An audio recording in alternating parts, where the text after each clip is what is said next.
안녕하세요. 미국 주식론 대학이 미준입니다. 9월 27일 화요일 오늘의 미국 주식 뉴스를 시작합니다. 어제 제가 이메일 하나를 받았습니다. 소에너지라는 제가 이용하는 에너지 회사에서 이메일을 보냈는데요. 10월 1일부터 제 에너지비를 66파운드 깎아주겠다, 디스카운트를 해주겠다는 내용이었습니다. 그 이유가 뭐냐면요. 이번에 영국 정부에서 에너지 빌즈 서포트 스킴이라는 것을 시행하는데요.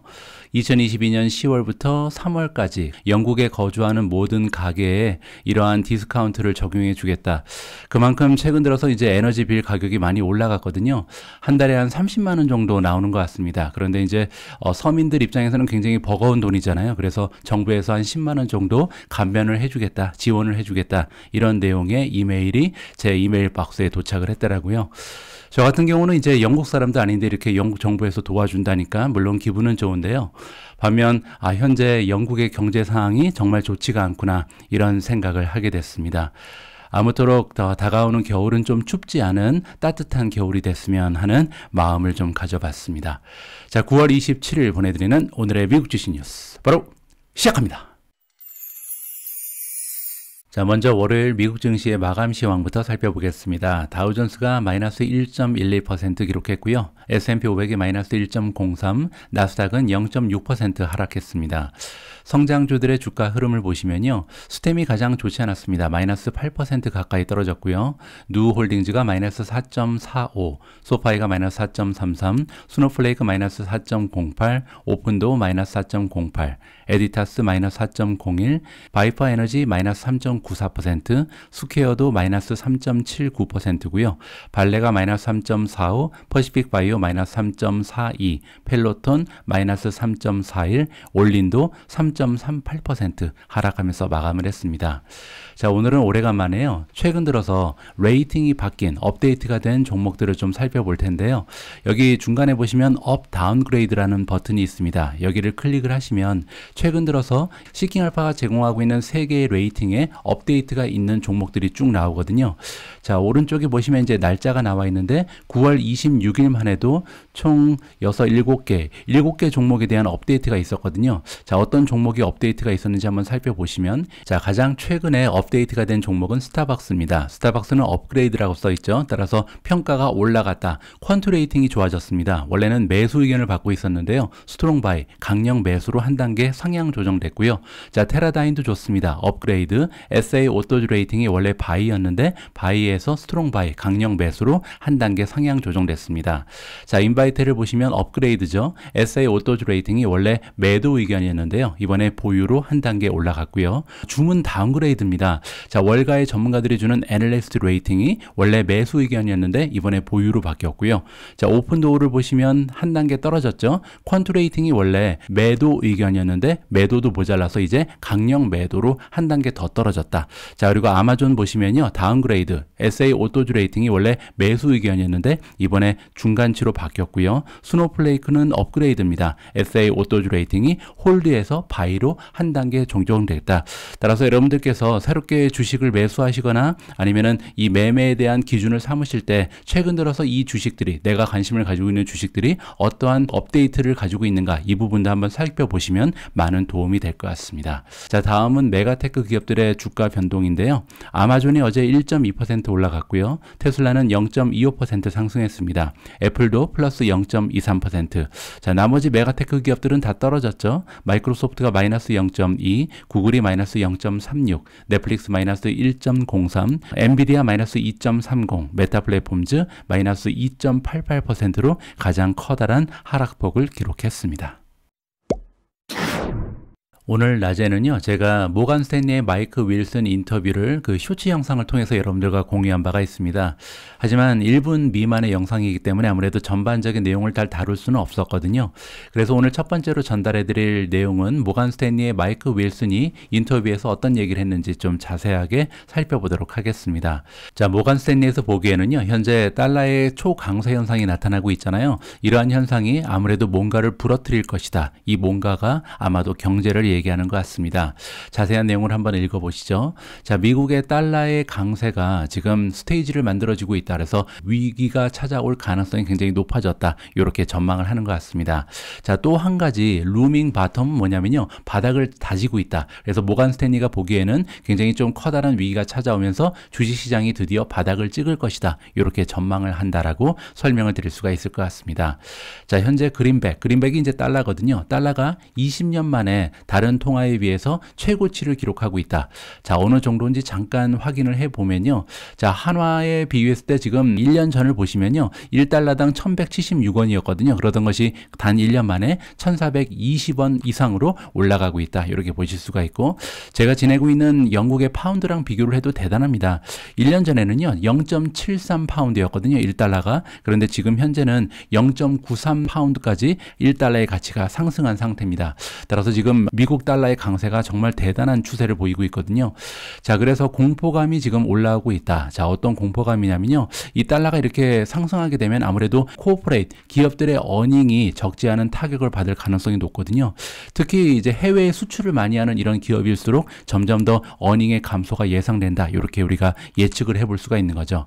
자, 이렇게 US 달러가 초강세를 띠는 이런 현상을 역사적으로 보니까요, 항상 금융 위기 아니면 경제적인 위기가 찾아왔었다. 따라서 좋지 않은 결과가 초래될 가능성이 높다라고 마이클 윌슨 모간 스탠리의 에퀴티 전략가가 우리한테 조언을 해주고 있습니다. 자, 만약에 달러가 약세를 보이게 되면 어떻게 되냐면요, 미국에서 만들어내는 상품과 서비스가 굉장히 저렴해지겠죠. 그래서 무역을 할 때 그렇다는 거죠. 그렇게 되면 아무래도 인플레이션에 악영향을 끼치거든요. 인플레이션이 점점 더 가속화될 가능성이 높다. 그렇기 때문에 지금 오히려 강세를 보이는 것이 달러의 모습이다. 이렇게 우리가 역으로 해석을 해볼 수도 있습니다. 따라서 달러 강세 현상은 인플레이션을 잡는 데는 오히려 긍정적인 역할을 한다. 이렇게 보시면 되고요. 자, 브라이트 사이드도 있다. 그 얘기는 이제 긍정적인 면도 있다는 거죠. 어떤 면이 긍정적이냐면, 최근에 이제 달러가 초강세를 띠면서 만들어지는 이런 위험성들은요, 주식 시장을 결국 이 바닥을 찍게끔 만들 것이다. 그래서 조만간 미국 시장이 바닥을 찍고 다시 상승을 도모할 수 있을 것이다라는 것이 모간 스탠리의 입장입니다. 자, 그런데 어느 정도가 바닥이냐가 중요하겠죠. 자, 모간 스탠리의 전망에 따르면 S&P 500이 한 3,000에서 3,400 정도까지는 떨어져야 바닥이라고 얘기합니다.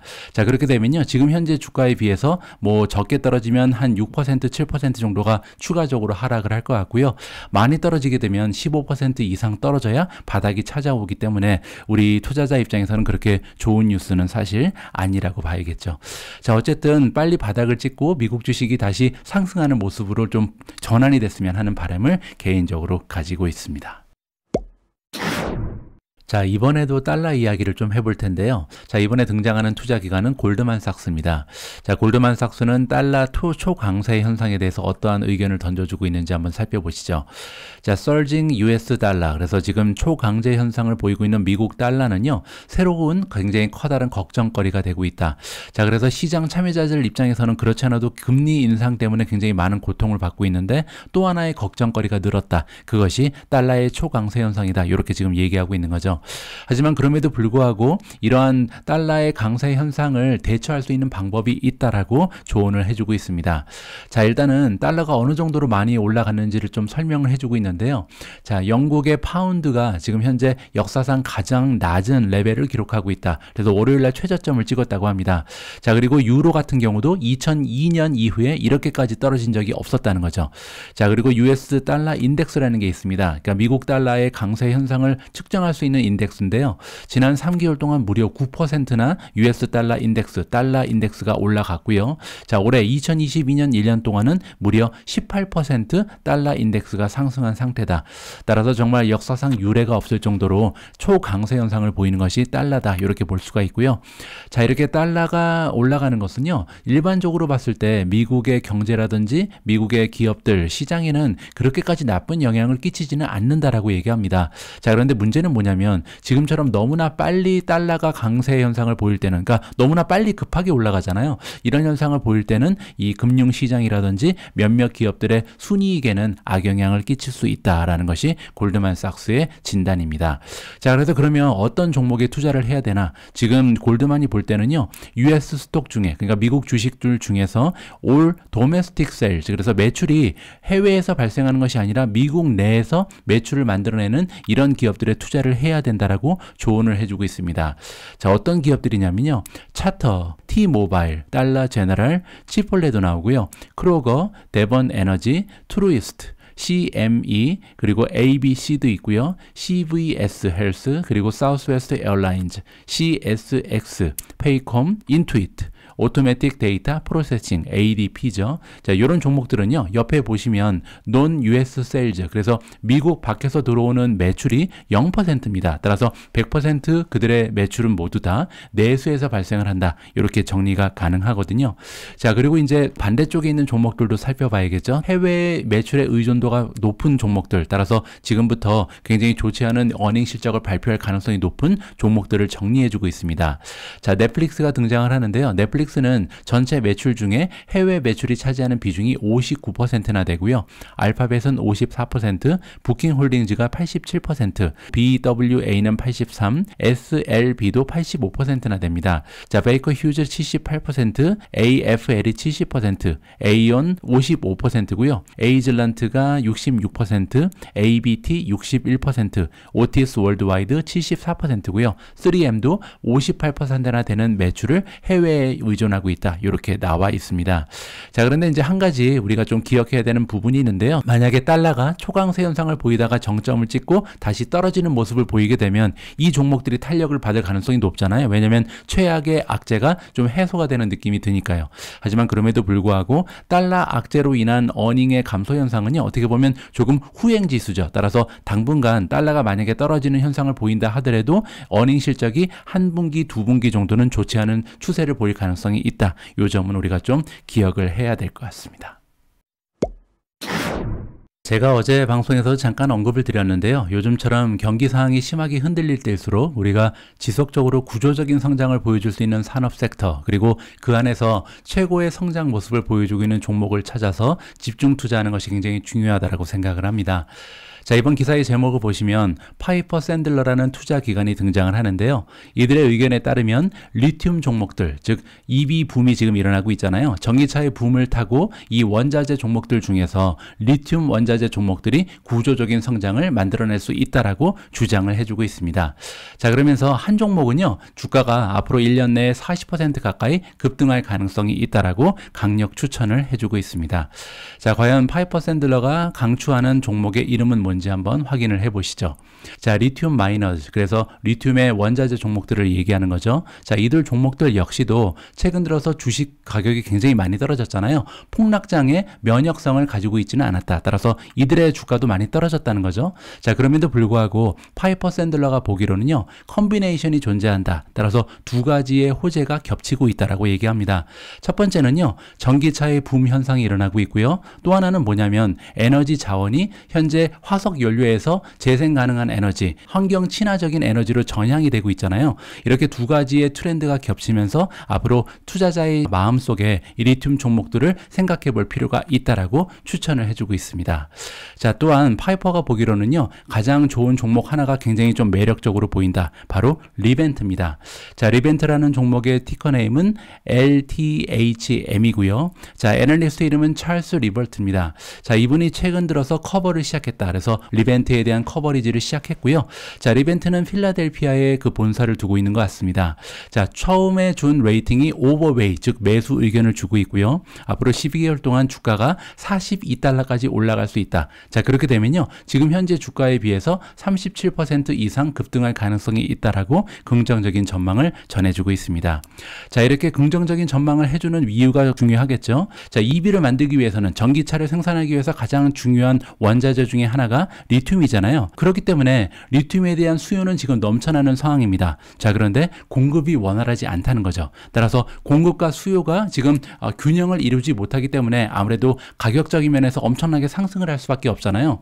자, 그런데 파이퍼가 보기로는 이 가격의 상승이 계속해서 지속될 수 있다는 거죠. 왜냐하면 리튬의 부족 현상이요, 앞으로 적어도 3년에서 4년 그리고 그 이상까지도 지속될 가능성이 높다. 그렇게 되면 지금 하늘 높은지 모르고 치솟고 있는 리튬의 가격이 당분간은 계속 유지될 가능성이 있다는 거죠. 그렇게 되면 이제 리튬을 생산하고 있는 원자재 종목들의 이 매출이라든지 순이익은 장기적으로도 지속될 가능성이 굉장히 높다. 이렇게 우리가 전망을 해볼 수가 있을 것 같습니다.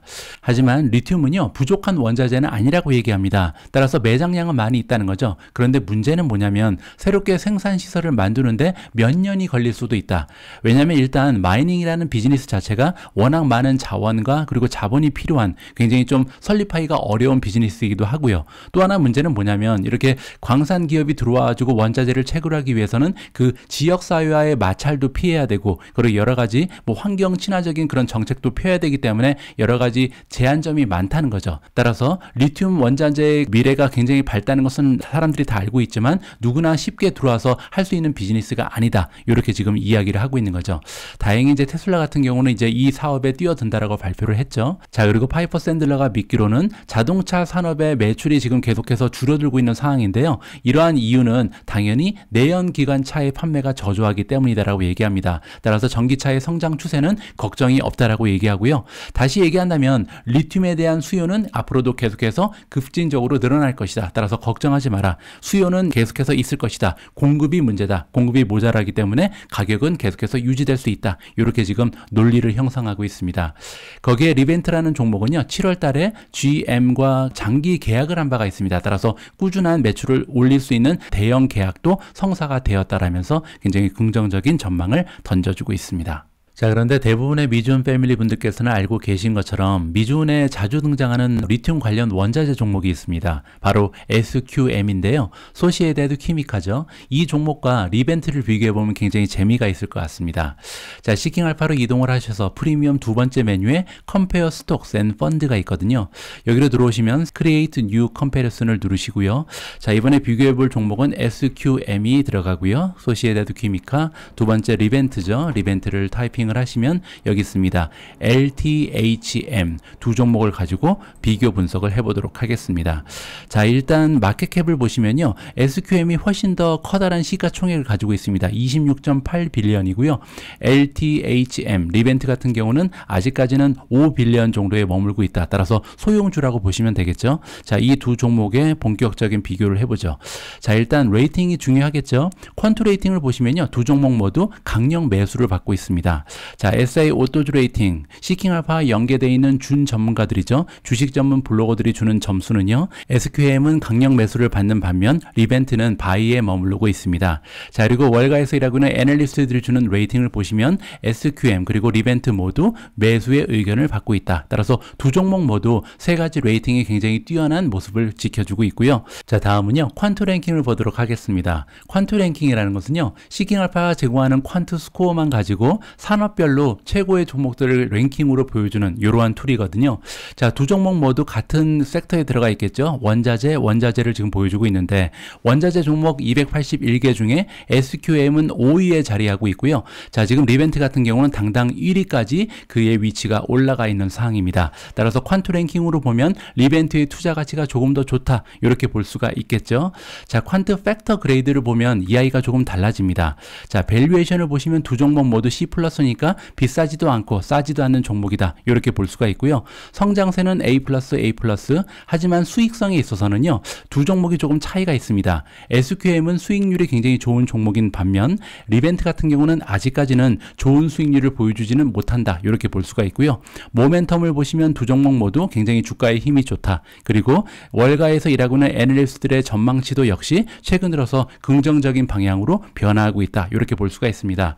따라서 5가지의 그 팩터를 가지고 평가를 해보니까요, 두 종목 모두 굉장히 좋긴 하지만 SQM이 수익성에서 조금 더 좋은 모습을 보여줬다. 이렇게 정리가 가능하겠죠. 자, 다음은 토탈 리턴, 수익을 보도록 하겠습니다. 주가의 변동 사항이죠. 지난 한 달 동안 SQM 같은 경우는 12%나 빠졌고요. 리벤트도 8% 하락했습니다. 자, 그리고 6개월의 변동 사항을 보시면 SQM은 11.59% 올라가는 데 그쳤는데 리벤트 같은 경우는 17% 이상 급등을 해왔고요. 자, Y YTD로 보겠습니다. 2022년 1월부터 지금까지 SQM은 87%나 급등을 한 반면 리벤트는 23.7% 올라가는 데 그쳤다. 따라서 올해 들어서 주가의 흐름은요, SQM이 조금 더 좋았다. 하지만 최근 들어서는 리벤트의 움직임이 더 활발하다. 이렇게 정리가 가능하겠죠. 자, 두 종목에 커다란 차이가 하나 있는데요. 바로 배당입니다. SQM은요, 현재 다가오는 12개월 동안 배당률이 8%에 이를 것으로 기대가 되는 반면 리벤트는 아직까지 배당을 지급하지 않는 기업이거든요. 따라서 배당이 중요한 투자자 입장에서는요, 리벤트의 투자 가치는 여기에서 많이 하락을 할 수밖에 없다. SQM은 반면 지금 현재 배당률이 4.47인데 앞으로 다가오는 1년 동안은 8%라는 굉장히 높은 배당을 기대해 볼 수가 있다. 이 부분 우리가 좀 기억을 해야 되겠죠. 더욱이 SQM 같은 경우는요, 지난 3년 동안 배당이 47%나 증가했고 5년 평균으로 봐도 17%라는 꾸준한 배당의 성장을 보여주고 있는 종목이다. 따라서 배당을 보면요, SQM이 훨씬 더 매력적인 모습을 보여줬습니다. 자, 밸류에이션을 한번 보시면 PE 레이시오 갭으로 보셔야겠죠. 앞으로 다가오는 12개월 동안 해당 기업이 만들어낼 것으로 기대되는 순이익에 비해서 시가총액이 SQM은 현재 7배 정도 올라가 있는 상황입니다. 따라서 괜찮죠? 자, 그런데 리벤트는요 20배입니다. 따라서 7배, 20배를 봤을 때 현재 밸류에이션은 SQM이 훨씬 더 낮게 형성이 되어 있다. 과거 12개월 동안 만들어낸 순이익에 비해서도 SQM은 12.5배 정도에 머무르는 반면 지금 리벤트 같은 경우는 54배까지 올라가 있거든요. 따라서 성장이 가속화되는 모습은 두 종목 모두 보여주고 있지만 현재 절대값으로 봤을 때는 SQM이 훨씬 더 밸류에이션이 저하되어 있는 상황이기 때문에 아무래도 리스크가 조금은 떨어진다. 이렇게 우리가 해석을 해볼 수가 있겠죠. 자, 다음은 매출과 시가총액을 비교해 보도록 하겠습니다. 자, SQM 같은 경우는요, 지난 12개월 동안 만들어낸 매출에 비해서 시가총액이 4배 정도 올라가 있는 상황이고요. 리벤트는 12개월 동안 만들어낸 매출에 비해서 8배 정도 시가총액이 올라가 있는 상황입니다. 따라서 아까 PE 레이쇼를 봐도 그렇고 PS 레이쇼를 봐도 역시 밸류에이션 부분은 SQM이 조금 더 나아 보인다. 이렇게 정리가 가능하고요. 자, 성장세도 한번 봐야겠죠. 지난 12개월 동안 매출의 성장을 보시면 SQM은 200% 넘게 매출이 성장을 했고요. 리벤트는 68%, 그리고 앞으로 다가오는 12개월 동안도 SQM이 76%나 매출이 성장할 가능성이 있기 때문에 55%가 예상되는 리벤트보다는 성장의 추세도 조금 더 낮다. 이렇게 기대가 가능합니다. 자, 그리고 넷인컴 3년 평균 봐도 82%, 6%이기 때문에 역시 매출도 그렇고 순이익도 그렇고 현재 SQM이 리벤트보다는 성장이 가속화되고 있는 그런 종목이다라고 정리가 가능하겠죠. 자, 다음은 수익성입니다. 그로스 프로핏 마진, 총이익을 보시면요, SQM이 50.7%, 리벤트 같은 경우는 37.6%를 보여주고 있고요. 자, 넷인컴 마진도 32.7%, 18.3%이기 때문에 SQM이 훨씬 더 낮죠. 따라서 프로피터빌리티, 수익성을 봐도 SQM이 리벤트보다는 조금 더 낮다. 자, 그러면 아까 우리가 살펴봤을 때 두 종목을 비교했을 때 퀀트 랭킹이 리벤트가 더 높았잖아요. 제가 볼 때 그런 현상이 나타날 수 있는 이유는 최근 들어서 주가의 흐름이 훨씬 더 좋았기 때문입니다. 따라서 모멘텀이 좋다는 거죠. 단기적으로 봤을 때는 리벤트가 조금 더 좋은 움직임을 보여줄 가능성이 있지만 중기나 아니면 장기로 봤을 때는 SQM의 투자 가치가 조금 더 높아 보인다. 개인적으로 정리를 해드리고 싶습니다. 어제 저는요, 아마존으로부터 홍보 이메일을 하나 받았습니다. 바로 이건데요. 프라임 얼리 액세스 세일을 10월 11일, 12일 이틀 동안 진행한다라는 광고성 메일이 저에게 도착을 했습니다. 사실 저는 프라임 멤버에 이미 가입을 했습니다. 그런데 이제 G메일을 통해서 가입을 했기 때문에 한 메일 쪽에는 고객으로 이제 등록이 안 돼 있겠죠. 그래서 저한테 이제 광고를 보낸 건데요. 여기에 관련된 기사 하나를 좀 읽어보도록 하겠습니다. 자, 아마존이 두 번째 프라임 데이 이벤트를 한다. 그러면서 리테일 섹터가 전반적으로 동요를 일으키고 있다. 이렇게 지금 이야기를 하고 있거든요. 자, 아마존이 스케줄을 짰다. 그래서 두 번째 프라임 쇼핑 데이 이벤트를 10월 달에 11일, 12일 양일에 걸쳐서 진행을 할 거고요. 자, 그러면 원래 한 번 한 적이 있죠. 7월 12일, 13일 이렇게 프라임 데이를 올해 한 번 진행을 했거든요. 따라서 한 번 더 한다. 이렇게 생각을 하면 될 것 같고요. 자, 이번에 새롭게 개최되는 48시간짜리 이벤트는 프라임 멤버들이 베타적으로 얼리 액세스를 갖게 된다. 그래서 홀리데이 딜을 이제 디스카운트를 해주는데 이 디스카운트 페이지에 들어갈 수 있다. 가입을 하면 들어갈 수 있다. 이렇게 보면 되겠죠. 자, 이번에 첫 번째 있는 일이다. 아마존이요. 지금까지는 1년에 이 프라임 이벤트를 2번씩 하는 것은 역사적으로 처음 있는 일이라고 합니다. 따라서 굉장히 의미가 있겠죠. 자, 그러면서 많은 그 리테일 쪽의 다른 기업들이요. 압력을 느끼고 있다. 월마트라든지 타겟, 베스트바이 이런 기업들이 이 아마존 데이 끝나서 이제 안심하고 있었는데 아마존이 세일을 또 한다 그러니까 굉장히 좀 긴장을 하고 있다. 우리 어떻게 해야 되지? 이렇게 동요를 하고 있다. 이렇게 이해하시면 될 것 같고요. 제가 볼 때 아마존이 이번에 프라임 데이를 2번 하는 이유는 2가지 정도의 이유가 있을 것 같습니다.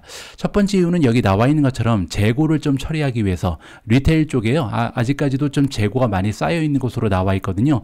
재고는 비용입니다. 따라서 이 비용을 좀 절감하기 위해서 재고를 줄인다는 하나의 취지, 의도가 남겨 있다. 이렇게 볼 수가 있고요. 두 번째는 뭐냐면 아무래도 경기 상황이 좋지 않기 때문이겠죠. 그래서 이 디스카운트를 많이 해주면서 매출을 증대시키는 아마존 이벤트를 한 번 더 한다. 그렇게 되면 이제 아무래도 리세션의 영향에서 조금 자유로워질 수 있는 하나의 계기가 될 수가 있겠죠. 따라서 아마존이 어려운 경제 상황 아래서 이번에 매출을 극대화하기 위해서 여태까지는 한 번도 시도하지 않았던 아마존 데이를 2번씩 하는 굉장히 좀 특별한 조치를 취하고 있다. 주주 입장에서는요, 뭐 기분 좋은 일입니다. 이렇게 기업에서 경영진이 많은 고민을 하면서 매출의 증대를 위해서 많은 노력을 한다. 그리고 또 재고도 줄이면서 비용도 감소될 수 있기 때문에요. 아마존 주주 입장에서는 즐거운 소식이 전달됐다. 이렇게 정리를 해드릴 수가 있을 것 같습니다. 자, 지금부터 남아있는 기사는 헤드라인만 짧게 확인하면서 넘어가겠습니다. 자, 첫 번째 기사에는 테슬라가 등장을 하는데요. 악재가 생겼습니다. 자, 베를린에 있는 기가팩토리에서 화재가 발생한 것으로 보도가 되고 있고요. 조금 더 자세한 사항을 보니까 3시 반, 새벽에 이제 화재가 발생했고요. 7시 45분이 돼서야 이제 화재가 진압이 됐다라고 합니다. 50명이 넘는 소방관들이 동원이 됐기 때문에 이렇게 좀 작은 규모의 화재는 아니었던 것으로 확인이 되고요. 자, 그리고 이번에 이렇게 화재가 발생하면서 한 가지 문제가 더 생겼는데요. 베를린 근처에 있는 그 로컬 환경단체가 있잖아요. 이 환경단체가 당장 공장의 가동을 멈춰야 된다. 왜냐하면 이 환경적인 악영향이 너무나 크다. 이러면서 지금 캠페인을 펼치고 있다. 이러한 소식까지 아울러서 전달이 되고 있습니다. 자, 이번 일이 잘 수습되기를 좀 기다리면서 업데이트 상황을 지켜보도록 하겠습니다. 자, 다음 헤드라인에는 월마트 그리고 로블록스가 등장을 합니다. 이 두 기업이 파트너십을 결성했다는 소식이거든요.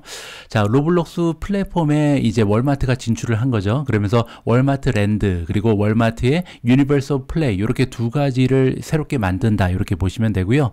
자, 일단 월마트 랜드를 보시면 여기에서는 패션, 스타일, 뷰티, 엔터테인먼트 아이템을 이제 판매를 한다. 이렇게 보시면 됩니다. 가상 아이템이겠죠. 그래서 5,200만 명이나 되는 데일리 유저를 가진 것이 로블록스인데 이 로블록스 사용자들에게 이러한 아이템을 판매한다. 이렇게 보시면 되고요. 자, 두 번째는 월마트의 유니버설 플레이인데 이거는 장난감 가게라고 합니다. 그래서 가상현실 장난감 가게인데 이 로블록스에 방문하는 사람들 중에 아이들이 굉장히 많잖아요. 그래서 이 아이들이 이 홀리데이 기프트, 크리스마스 선물 같은 것을 여기서 이제 구입할 수 있게끔 진열을 하면서 홍보를 한다. 이렇게 이해하시면 될 것 같습니다. 자, 월마트는 이번에 로블록스의 협업을 통해서 어떠한 수익을 창출할 수 있냐면 첫 번째는 아이템을 바로 판매하는 그런 수익이 있을 것 같고요. 두 번째는 브랜드 중에서 이제 입점을 하고 싶은 브랜드들한테 수수료를 받는다. 이렇게 이해할 수가 있겠습니다. 자, 어쨌든 저 개인적으로 월마트에 투자를 하고 있진 않지만 이렇게 메타버스라는 새로운 세상에 월마트라는 대기업이 들어가는 것은요. 메타버스가 멀지 않았구나. 점점 우리 삶에 가까이 오고 있구나. 이렇게 우리가 느껴볼 수 있는 기사라고 생각을 합니다. 자, 다음에 준비된 헤드라인은요. 제가 몇 주 전에 전해드렸던 기사에 대한 업데이트 소식이라고 보시면 됩니다. 자, 애플이 컨펌을 해줬다. 확인을 해줬다는 거죠. 어떤 내용을 확인해줬냐면 아이폰 14에 대한 생산을 드디어 인도에서 이제 진행을 한다라는 내용이 발표가 됐습니다. 그동안 이제 너무나 중국 쪽에 의존도가 높기 때문에 애플 투자의 하나의 리스크라고 지적이 돼 왔잖아요. 그런데 정말로 이제는 인도 쪽으로 생산 라인을 옮기고 있다는 것이 이번 기사를 통해서 확인이 됐다. 이렇게 이해하시면 될 것 같습니다. 자, 다음 헤드라인은 메타 플랫폼즈 관련된 뉴스인데요. 제가 최근에 본 뉴스 중에서 그래도 그런대로 경영진에서 일을 제대로 하고 있구나라는 인상을 받을 수가 있었습니다. 자, 메타가 테스트를 하고 있다. 뭐를 테스트하고 있냐면 페이스북 그리고 인스타그램을 통합 관리할 수 있는 그런 방법을 만들어내고 있다라는 소식이 전해지고 있습니다. 자, 그러면서 이제 패밀리 오브 앱이라는 이름을 만들어내고 있거든요. 그래서 여태까지는 좀 개별 관리를 하고 있었던 여러 가지 애플리케이션을 통합하는 움직임을 메타 플랫폼즈 가 만들어내고 있다라고 기사에서 설명을 하고 있습니다. 자, 그러면서 인스타그램 그리고 페이스북에 각각 형성되어 있는 프로파일을 한 군데로 모여서 통합 관리가 가능하고요. 노티피케이션도 한 군데서 받을 수 있다는 거죠. 자, 그리고 중요한 것은 두 개의 앱을 왔다 갔다 쉽게 할 수 있다. 자, 최근에 그래서 테스트를 진행하고 있는데 iOS 그리고 안드로이드 웹 버전에도 모두 다 테스트가 진행되고 있기 때문에 조만간 이러한 새로운 형태의 모습을 보여줄 수가 있을 것이다. 이렇게 기대감이 올라가고 있습니다.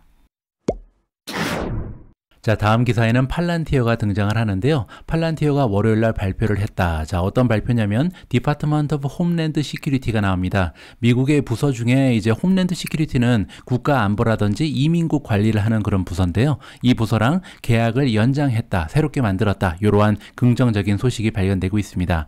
자, 이번에 연장된 계약권은요. 총 1억 달러 가까이 되는 가치가 있는 굉장히 커다란 규모고요. 그리고 5년간 진행이 된다라는 긍정적인 소식을 팔란티어가 발표를 해줬습니다. 자, 마지막 기사는 우버 관련된 소식인데요. 리프트라는 그 경쟁 기업이 있잖아요. 이 리프트의 주가가 어제 떨어졌다라고 합니다.